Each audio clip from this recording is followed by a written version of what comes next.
Bonjour à tous, comment vous allez? Moi ça va, voilà.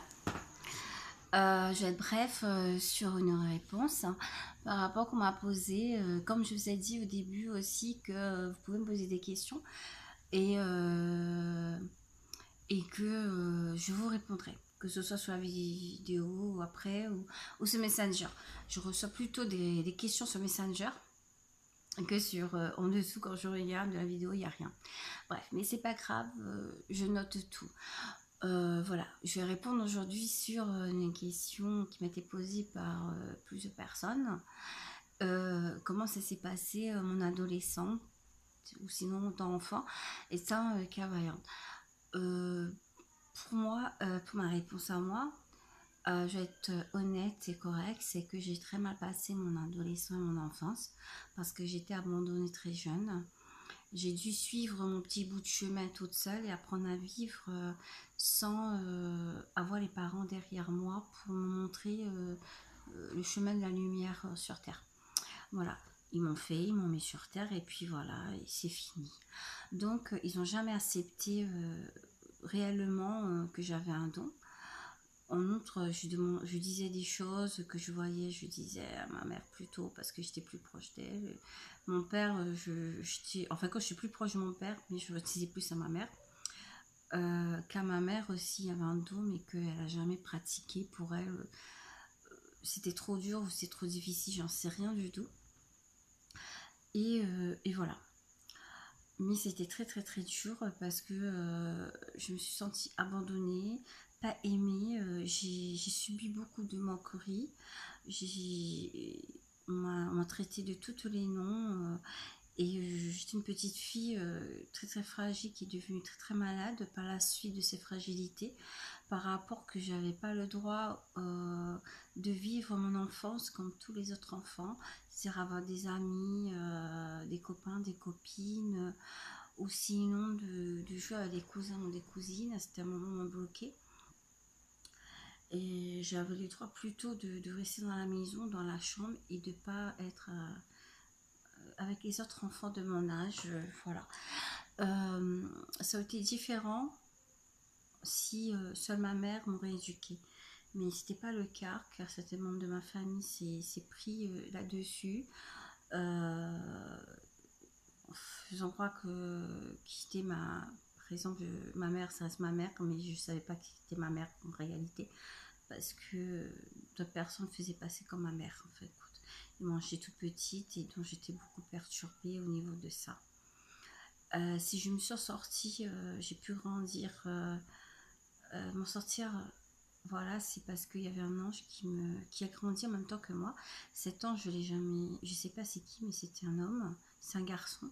Chaque âge que j'avais, lui aussi avait le même âge que moi. Et c'est lui qui me protégeait, enfin, qui me disait des choses, va par ci, va par là, fais pas ci, fais pas ça, ou ne crois pas à ces personnes, qu'à ces mensonges, lui, ouais, c'est une bonne personne.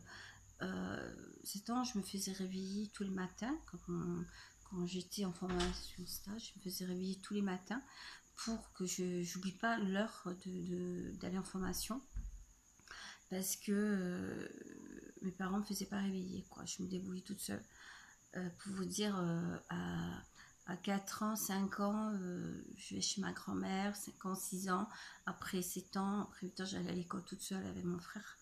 On a appris à se débrouiller, moi et mon grand frère, parce que je l'ai eu, heureusement, et je me suis refermée quelque part. J'ai après le décès de mon grand-père, c'était vraiment beaucoup dur pour moi parce que j'ai perdu la parole, je pouvais plus parler, je voulais plus manger et car pour moi c'était la seule personne au monde qui pouvait me protéger. C'est après ce problème-là que cet ange est arrivé, pour me protéger.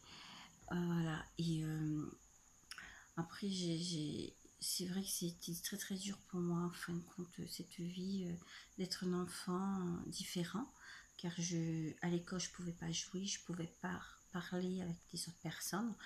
Même les institutrices essayaient de me faire comprendre qu'il faut parler, il faut jouer, et j'arrivais pas à jouer en fin de compte.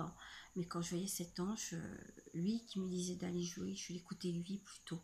Donc c'est là que j'ai appris à connaître les autres enfants, à vivre parmi les autres enfants et à pouvoir grandir aussi tout ça, à comprendre que je suis une petite fille et que je devais vivre aussi, grandir et vivre. C'était important dans ce monde-là, car j'ai pas eu l'amour que j'attendais. J'étais délaissée, j'étais mis de côté parce que les filles étaient différents.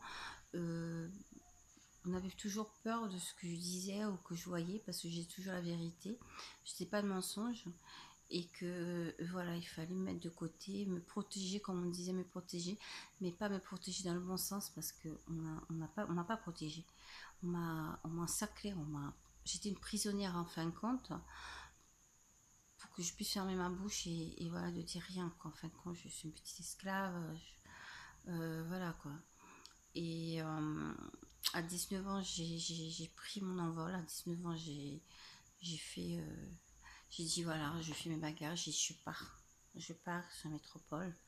C'est comme si je faisais une fugue en fin de compte, mais une fugue que j'avais mis au courant mes parents, ma mère et mon père, que je partais une semaine avant, je partais.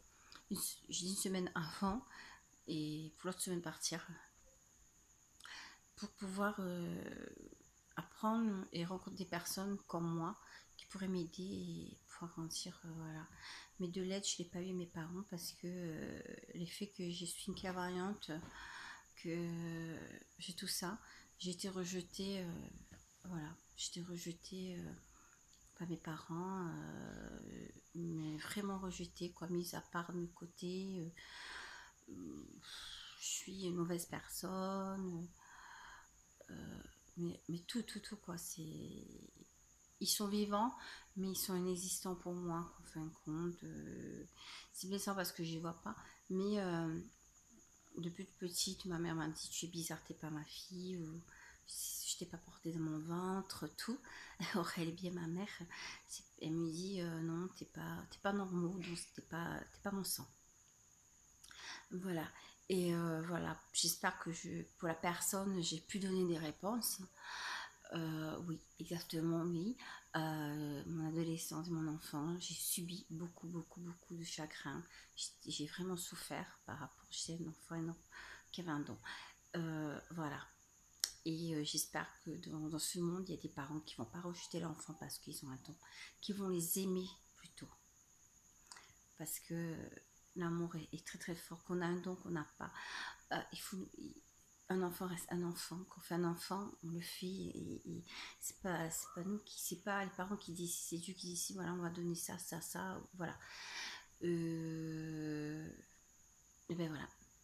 Et soyez que j'ai là, je ne me suis pas fait de bobo du tout, c'est que je suis d'origine de l'Inde, de Katamala. Et c'est un peu le signe de voilà d'être indienne. Je suis moitié une vraie indienne et j'en suis fière de porter ce point rouge sur mon front et de ne pas être raciste de mes origines comme ma famille qui m'ont fait naître sont racistes. Mais moi, je suis pas raciste. Je suis indienne et je resterai indienne, moitié indienne, parce que je suis très métissée. Et je suis fière de l'être pour mes grands-parents de l'Inde. Et savoir que je sens projet de partir en Inde et que je partirai pour que mes enfants puissent voir leurs origines. Voilà. Et je souhaite tous les enfants de la Terre de ne pas subir ce que j'ai subi.